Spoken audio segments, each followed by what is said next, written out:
Hey everybody, welcome to Game 1 in a best of 3 series being played between FXO Choya, he's the red Protoss down here in the bottom right corner of Shakuris Plateau, and his opponent is going to be Liquid TLO, the blue Zerg, over on the bottom left corner of the map. So this game is played on the North American server. TLO is playing from Europe, Choya is playing from Korea. You can see that these guys have a little bit of friendship going on, Choya complimenting Mr. TLO, but TLO is a little bit sad that he has so much beard. He, of course, if you don't know, wants to eventually be able to destroy his beard through important wins. So I think beating Choya in the IPL4 online qualifiers might be some beard points for him. Wow, did he just...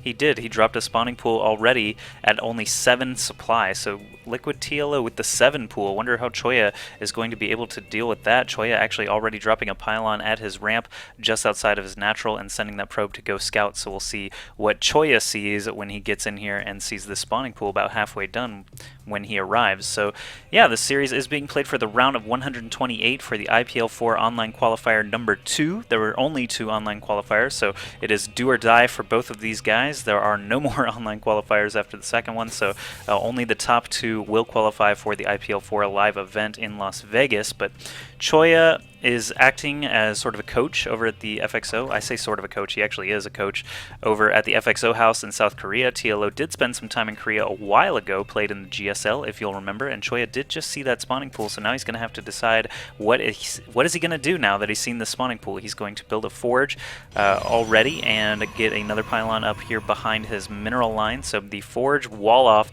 most likely not going to be done by the time all these lings arrive, as they are already starting to pop out. Let's see, yes, TLO is still droning, but Choya does have a lead on harvesters. Of course, that chrono boost from the Protoss Nexus being such a helpful thing in that situation. And Choya actually, very good timing there. Waits for the first 2 lings to run out and actually hit a perfect little window there to sneak his probe over to the natural. So he does have that forge completed. He could start being a jerk over there and building pylons and cannons and things like that. But right now, back at home, he knows he's not going to finish that wall off, so he just puts a photon cannon right there in his mineral line. I would say that's a wise decision, but now he does have this forge and pylon totally unprotected. There's a probe over here. Looks like he wanted to build a cannon, but he knows if he goes over there now, the lings would probably just surround and kill him, so he's being super duper cautious there. TLO actually only sending 2 lings, so the fact that Choya scouted it so quickly means that TLO is now going to switch up his strategy a little bit. He's still killing off that pylon inside the natural of Choya, but he is also dropping a hatchery of his own over at his own natural, and this probe of Choya is just out of range. As long as this forge is still standing, Choya could drop a pylon and start doing some damage with cannons. He's going to build actually a second forge, okay, back in his main. So even if this forge does get taken out, which looks extremely likely since Choya is probably not going to want to sacrifice a bunch of probes and mining time just to keep it alive, he's just going to build a new one here back inside of his main, and this first gateway will be done soon. So here's the pylon from Choya. He is actually going to start doing some cannon stuff, it looks like, maybe even while this first forge is still alive. The second forge is going to be done soon anyway, so yeah, a little bit of a window there. Choya does build the first 2 cannons. TLO still does not see or hear this. We take his vision here on this hatchery. He doesn't know that this cannon action is happening, so TLO could get a little bit upset by that soon. The forge is going to be exploded here at the natural of Choya, and TLO probably thinks he's just won a minor victory. He did not overcommit with Zerglings, so that's good. The fact that Choya built a cannon in his main mineral line and basically prevented TLO from being able to do too much economic harassment, actually any economic harassment, so good moves by Choya so far. And now this cannon is in range of the hatchery. We're taking TLO vision, so the cannon is revealed just because it's able to attack, and now this queen sees that this is cannon number 3 coming along, doesn't want to walk into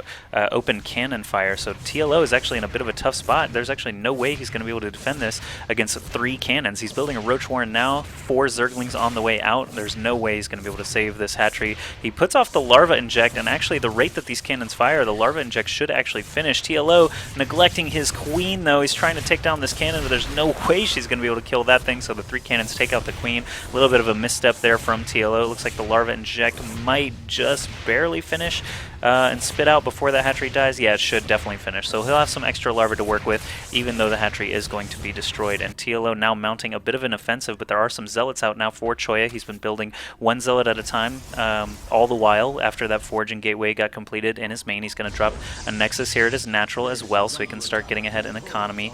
And back over at Choya's cannons, those Broodlings pop out and don't do anything to the cannons. So TLO's probably glad he got that larva inject off. Now he's making lots of roaches out of these eggs. Wow, that cannon actually took out an egg. These things are crazy, crazy tough. Eggs actually have like a bajillion armor, I believe. But all 5 roaches actually do manage to pop out. We've got a huge wave of lings already prepared at the front line.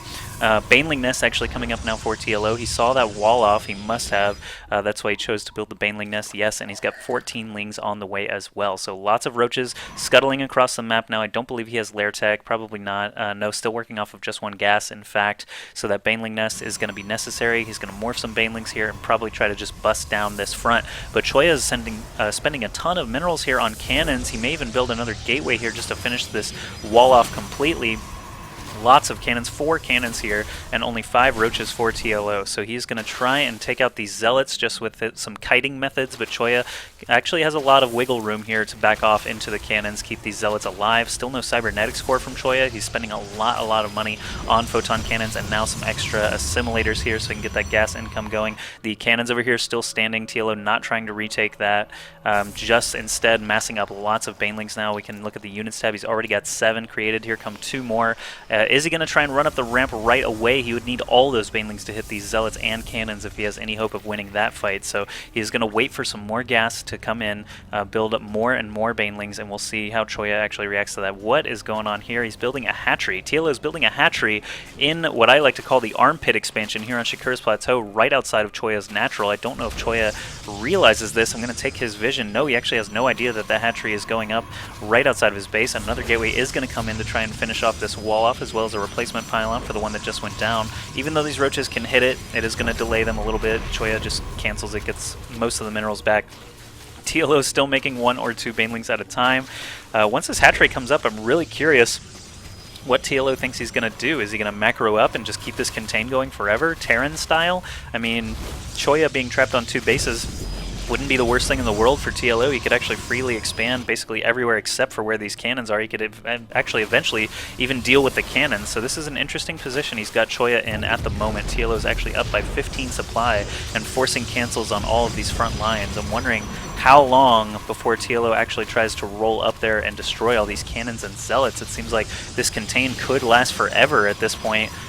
Units tab shows 36 drones, only sorry, we got banelings going on here. Force field does go down, but it's not enough to protect the gateway. Still only a few banelings remaining, and they're not going to be able to take out all the cannons. We do have roaches and lings surrounding this sentry now and taking it out. Probes blocking the ramp. Very quick move there by Choya, and these 4 cannons are doing so much damage to all these lings and roaches. There's now only 1 roach left standing, and the probes are going to use their plasma cutters, their particle beams, to take down that last roach and those last lings, and Choya is just going to rebuild the wall right where it was, and TLO is going to GG after losing his entire army. He only had 20 drones that entire game, stopped droning completely after he was shut down at the natural, so Choya takes game 1 here. This is a best of 3 series though, so TLO has a chance to fight back.